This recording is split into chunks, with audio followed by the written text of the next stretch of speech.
KTO Radio présente À haute voix, la lecture intégrale des œuvres spirituelles majeures.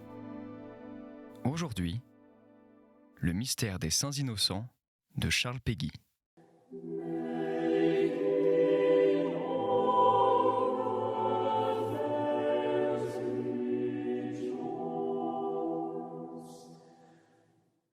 Madame Gervaise.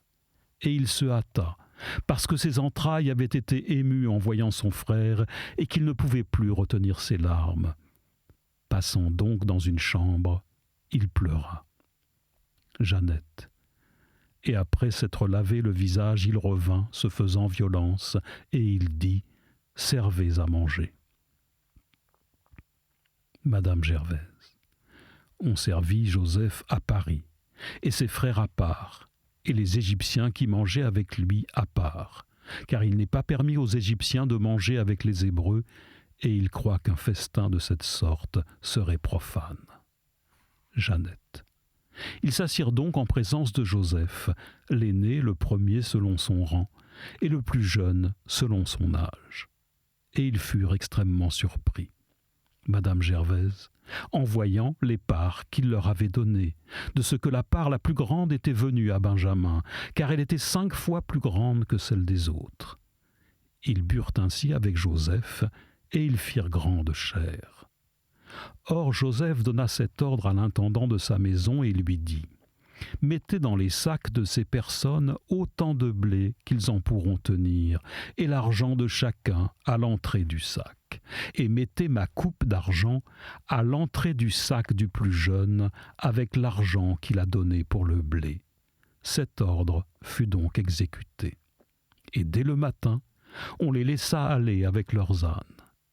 Lorsqu'ils furent sortis de la ville, comme ils n'avaient fait encore que peu de chemin, Joseph appela l'intendant de sa maison et lui dit « Courez vite après ces gens, arrêtez-les et leur dites « Pourquoi avez-vous rendu le mal pour le bien ? La coupe que vous avez dérobée est celle dans laquelle mon Seigneur boit et dont il se sert pour deviner. Vous avez fait une très méchante action. » L'intendant fit ce qui lui avait été commandé, et les ayant arrêtés, il leur dit tout ce qui lui avait été ordonné de leur dire. Jeannette. Ils lui répondirent « Pourquoi mon Seigneur parle-t-il ainsi à ses serviteurs, et les croit-il capables d'une action si honteuse ?» Madame Gervaise. Nous vous avons rapporté du pays de Canaan l'argent que nous trouvâmes à l'entrée de nos sacs. Comment donc se pourrait-il faire que nous eussions dérobé de la maison de votre Seigneur de l'or ou de l'argent ? Jeannette. Que celui de vos serviteurs, Madame Gervaise, quel qu'il puisse être, de qui l'on trouvera ce que vous cherchez, meure, et nous serons esclaves de mon Seigneur. Jeannette. Il leur dit, oui, que ce que vous prononcez soit exécuté. Quiconque se trouvera avoir pris ce que je cherche sera mon esclave, et vous en serez innocent. Madame Gervaise. Ils déchargèrent donc aussitôt leur sac à terre, et chacun ouvrit le sien. Jeannette. Les ayant fouillés, du plus grand au plus petit, on trouva la coupe dans le sac de Benjamin. Madame Gervaise. Alors, ayant déchiré leurs vêtements et déchargé leurs ânes, ils revinrent à la ville. Jeannette. Judas se présenta le premier avec ses frères devant Joseph, qui n'était pas encore sorti du lieu où il était. Et ils se prosternèrent tous ensemble à terre devant lui. Madame Gervaise. Joseph leur dit « Pourquoi avez-vous agi ainsi ? Ignorez-vous qu'il n'y a personne qui m'égale dans la science de deviner les choses cachées ?» Jeannette. Judas lui dit « Que répondrons-nous à mon Seigneur ? Que lui dirons-nous et que pouvons-nous lui représenter avec quelque ombre de justice pour notre défense ? Dieu a trouvé l'iniquité de vos serviteurs. Nous sommes tous les esclaves de mon Seigneur, nous et celui à qui on a trouvé la coupe. » Madame Gervaise.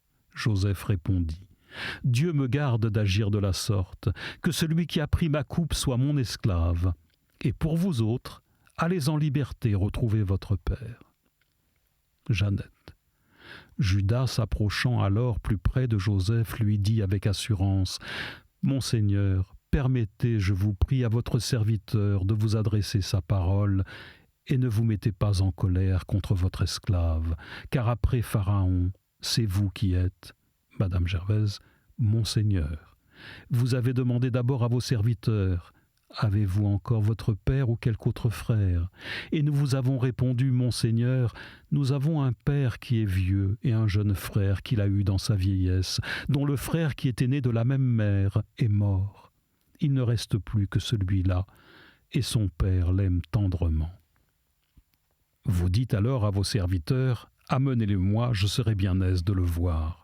Mais nous vous répondîmes : mon Seigneur, cet enfant ne peut quitter son père, car s'il le quitte, il le fera mourir. Vous dites à vos serviteurs : si le dernier de vos frères ne vient avec vous, vous ne verrez plus mon visage.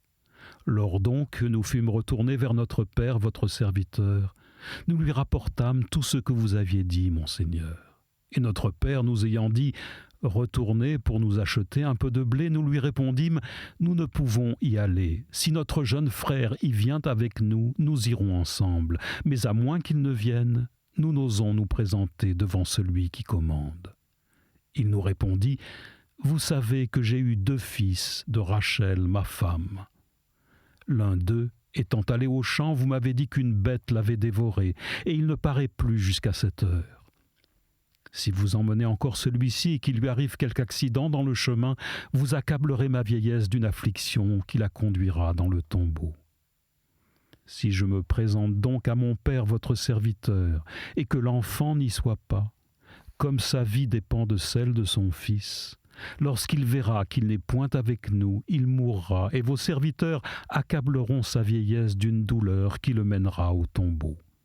Que ce soit donc plutôt moi qui sois votre esclave, puisque je me suis rendu caution de cet enfant, et que j'en ai répondu à mon père en lui disant : si je ne le ramène, je veux bien que mon père m'impute cette faute, et qu'il ne me la pardonne jamais. Ainsi je demeurerai votre esclave et servirai mon Seigneur en la place de l'enfant, afin qu'il retourne avec ses frères. Car je ne puis pas retourner vers mon père sans que l'enfant soit avec nous, Jeannette. Joseph ne pouvait plus se retenir. Madame Gervaise. Joseph ne pouvait plus se retenir, et parce qu'il était environné de plusieurs personnes. Jeannette. Il commanda. Joseph ne pouvait plus se retenir, et parce qu'il était environné de plusieurs personnes, il commanda que l'on fît sortir tout le monde, afin que nul étranger ne fût présent lorsqu'il se ferait connaître à ses frères. Alors les larmes lui tombant des yeux, il éleva sa voix, qui fut entendue des Égyptiens et de toute la maison de Pharaon. Et il dit à ses frères : « Je suis Joseph, mon père vit-il encore ? Je suis Joseph. Je suis Joseph. Je suis Joseph. Je suis Joseph. Je suis Jésus, votre frère. Qu'attendez-vous ? Mon père vit-il encore ? »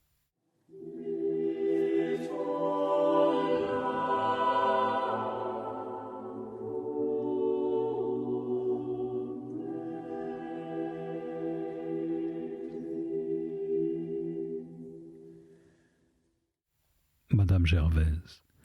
Mais ses frères ne purent point lui répondre, tant ils étaient saisis de frayeur. Jeannette. Il leur parla avec douceur et leur dit : « Approchez-vous de moi. » Et s'étant approché de lui, il ajouta : « Je suis Joseph, votre frère, que vous avez vendu en Égypte. Ne craignez point, et ne vous affligez point de ce que vous m'avez vendu en ce pays-ci. Car Dieu m'a envoyé en Égypte avant vous pour votre salut. Il y a déjà 2 ans que la famine a commencé sur la terre, et il en reste encore 5, pendant lesquels on ne pourra ni labourer, ni recueillir. Dieu m'a fait venir ici avant vous pour vous conserver la vie, et afin que vous puissiez avoir des vivres pour subsister. Ce n'est point par votre conseil que j'ai été envoyé ici, mais par la volonté de Dieu, qui m'a rendu comme le père de Pharaon, le maître de sa maison et le prince de toute l'Égypte. hâtez-vous d'aller trouver mon père et dites-lui, voici ce que vous mande votre fils Joseph. Dieu m'a rendu le maître de toute l'Égypte. Venez me trouver, ne différez point. Vous demeurerez dans la terre de Guésen, vous serez près de moi, vous et vos enfants, et les enfants de vos enfants, vos brebis, vos troupeaux de bœufs, et tout ce que vous possédez. Et je vous nourrirai là, parce qu'il reste encore 5 années de famine, de peur qu'autrement vous ne périssiez avec toute votre famille et tout ce qui est à vous. Vous voyez de vos yeux, vous et mon frère Benjamin, que c'est moi-même qui vous parle de ma propre bouche. Annoncez à mon père quelle est cette gloire, et tout ce que vous avez vu dans l'Égypte, hâtez-vous de me l'amener. » Et s'étant jeté au cou de Benjamin son frère pour l'embrasser, il pleura. Et Benjamin pleura aussi en le tenant embrassé. Joseph embrassa aussi tous ses frères, il pleura sur chacun d'eux, et après cela ils se rassurèrent pour lui parler. Aussitôt il se répandit un grand bruit dans toute la cour du roi que les frères de Joseph étaient venus. Pharaon s'en réjouit avec toute sa maison. Et il dit à Joseph qu'il donna cet ordre à ses frères. « Chargez vos ânes de blé, retournez en Canaan. Amenez de là votre père et toute votre famille, et venez me trouver. Je vous donnerai tous les biens de l'Égypte, et vous serez nourris de ce qu'il y a de meilleur dans cette terre. Ordonnez-leur aussi d'emmener des chariots de l'Égypte, pour faire venir leurs femmes avec leurs petits-enfants, et dites-leur, amenez votre père, et hâtez-vous de revenir le plus tôt que vous pourrez, sans rien laisser de ce qui est dans vos maisons, parce que toutes les richesses de l'Égypte seront à vous, les enfants d'Israël. » Madame Gervaise, les enfants d'Israël firent ce qui leur avait été ordonné. Et Joseph leur fit donner des chariots selon l'ordre qu'il en avait reçu de Pharaon et des vivres pour le chemin. Jeannette. Il commanda aussi que l'on donnât 2 robes à chacun de ses frères. Mais il en donna 5 des plus belles à Benjamin et 300 pièces d'argent. Il envoya autant d'argent et de robes pour son père, avec 10 ânes chargés de tout ce qu'il y avait de plus précieux dans l'Égypte, et autant d'ânesses qui portaient du blé et du pain pour le chemin. Madame Gervaise. Il renvoya donc ses frères et leur dit en partant, « Ne vous mettez point en colère pendant le chemin. » Ils vinrent donc de l'Égypte au pays de Canaan, vers Jacob leur père. Jeannette. Et ils lui dirent cette nouvelle, « Votre fils Joseph est vivant, et commande dans toute la terre d'Égypte. » Ce que Jacob ayant entendu, il se réveilla comme d'un profond sommeil, et cependant il ne pouvait croire ce qu'il lui disait. Madame Gervaise. Ses enfants insistaient au contraire, en lui rapportant comment toute la chose s'était passée. Enfin, ayant vu les chariots et tout ce que Joseph lui envoyait, il reprit ses esprits. Jeannette. Et il dit, « Je n'ai plus rien à souhaiter, puisque mon fils Joseph vit encore. J'irai, et je le verrai avant que je meure. » Madame Gervaise. Israël partit donc avec tout ce qu'il avait, et vint au puits du jurement, et ayant immolé en ce lieu des victimes au Dieu de son père Isaac, il l'entendit dans une vision pendant la nuit, qui l'appelait et qui lui disait, « Jacob, Jacob. » Il lui répondit, « Me voici. » Et Dieu ajouta, « Je suis le Dieu très puissant de votre père. Ne craignez point, allez en Égypte, parce que je vous y rendrai le chef d'un grand peuple. J'irai là avec vous, et je vous en ramènerai lorsque vous en reviendrez. » Jeannette. Joseph aussi vous fermera les yeux de ses mains. Madame Gervaise. Jacob, étant donc parti du puits du jurement, ses enfants l'amenèrent avec ses petits-enfants et leurs femmes dans les chariots que Pharaon avait envoyés pour faire venir ce vieillard, avec tout ce qu'il possédait au pays de Canaan. Et il arriva en Égypte avec toute sa race, ses fils, ses petits-fils, ses filles, et tout ce qui était né de lui. Tous ceux qui vinrent en Égypte avec Jacob et qui étaient sortis de lui, sans compter les femmes de ses fils, étaient en tout 66 personnes, plus les 2 enfants de Joseph qui lui étaient nés en Égypte. Ainsi, toutes les personnes de la maison de Jacob qui vinrent en Égypte furent au nombre de 70. Jeannette. Or Jacob envoya Juda devant lui vers Joseph pour l'avertir de sa venue, afin qu'il vînt au-devant de lui en la terre de Guésen. Quand Jacob y fut arrivé, Joseph fit mettre les chevaux à son chariot et vint au même lieu au-devant de son père. Et le voyant, il se jeta à son cou et l'embrassa en pleurant. Jacob dit à Joseph : « Je mourrai maintenant avec joie, puisque j'ai vu votre visage et que je vous laisse après moi. » Madame Gervaise. Joseph dit à ses frères et à toute la maison de son père : « Je m'en vais dire à Pharaon que mes frères et tous ceux de la maison de mon père sont venus me trouver de la terre de Canaan où ils demeuraient, que ce sont des pasteurs de brebis qui s'occupent de nourrir des troupeaux, et qu'ils ont amené avec eux leurs brebis, leurs bœufs et tout ce qu'ils pouvaient avoir. Et lorsque Pharaon vous fera venir et vous demandera quelle est votre occupation, vous lui répondrez : vos serviteurs sont pasteurs depuis leur enfance jusqu'à présent, et nos pères l'ont toujours été comme nous. Vous direz ceci pour pouvoir demeurer dans la terre de Goshen, parce que les Égyptiens ont en abomination tous les pasteurs de brebis. Joseph, étant donc allé trouver Pharaon, lui dit : « Mon père et mes frères sont venus du pays de Canaan avec leurs brebis, leurs troupeaux et tout ce qu'ils possèdent, et ils se sont arrêtés en la terre de Goshen. » Il présenta aussi au roi 5 de ses frères, et le roi leur ayant demandé : « À quoi vous occupez-vous » Ils lui répondirent : « Vos serviteurs sont pasteurs de brebis, comme l'ont été nos pères. Nous sommes venus passer quelque temps dans vos terres, parce que la famine est si grande dans le pays de Canaan qu'il n'y a plus d'herbe pour les troupeaux de vos serviteurs. Et nous vous supplions d'agréer que vos serviteurs demeurent dans la terre de Goshen. » Jeannette. Le roi dit donc à Joseph : « Votre père et vos frères vous sont venus trouver. » Madame Gervaise. Vous pouvez choisir dans toute l'Égypte. Faites-les demeurer dans l'endroit du pays qui vous paraîtra le meilleur, et donnez-leur la terre de Goshen. Que si vous connaissez qu'il y ait parmi eux des hommes habiles, donnez-leur l'intendance sur mes troupeaux. Joseph introduisit ensuite son père devant le roi, et il le lui présenta. Jacob salua Pharaon et lui souhaita toutes sortes de prospérité.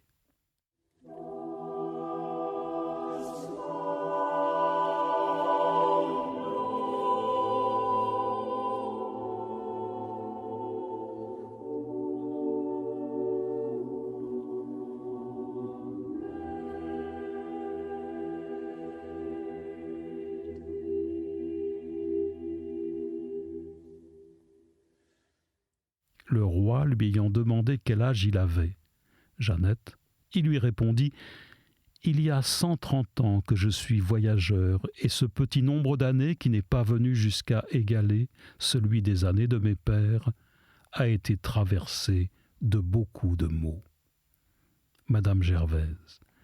Et après avoir souhaité toutes sortes de bonheur au roi, il se retira.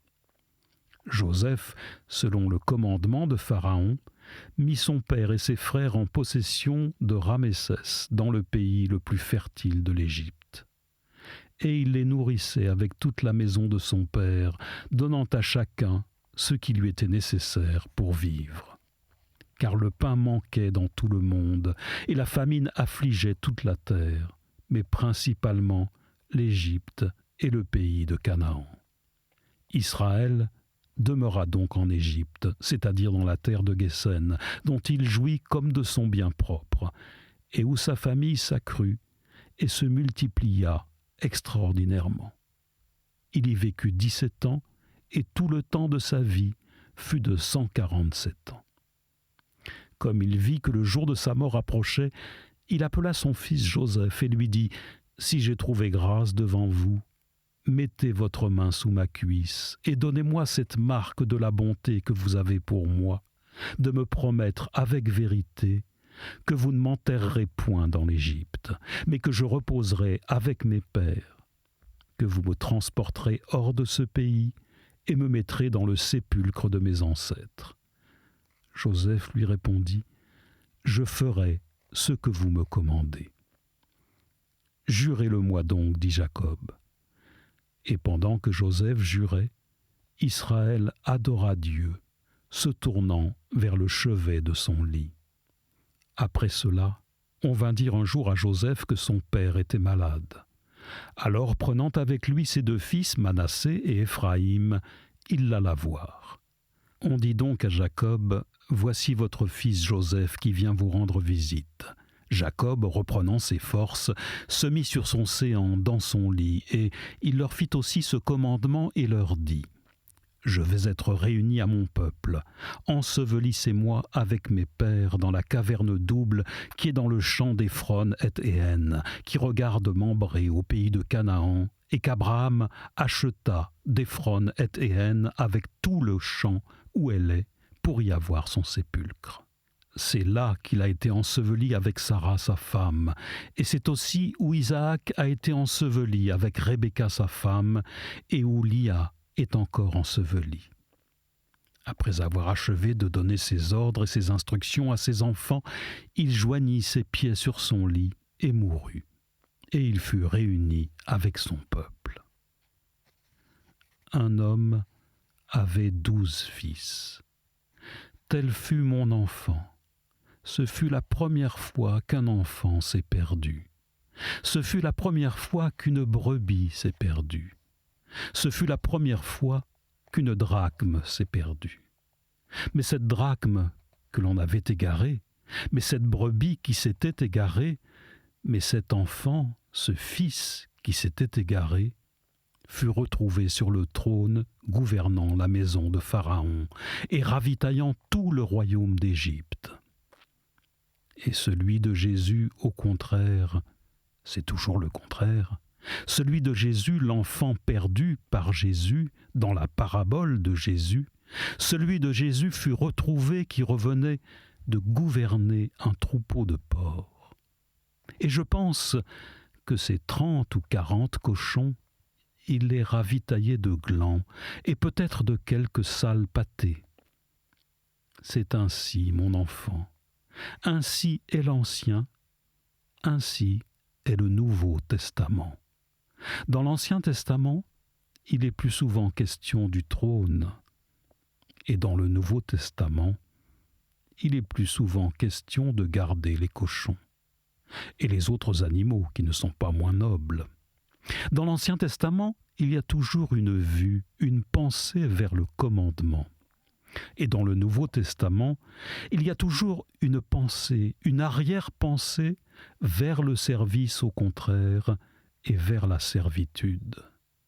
Dans l'Ancien Testament, il y a toujours un regard, une pensée vers le gouvernement. Et dans le Nouveau Testament, il y a toujours un regard, une pensée vers l'obéissance et vers la simple condition de sujet, vers la simple condition d'homme. Ou s'il y a une pensée vers un commandement et vers un gouvernement et vers un royaume, dans le Nouveau Testament, c'est vers un commandement et vers un gouvernement et vers un royaume qui n'est point le gouvernement et le commandement d'un royaume d'Égypte.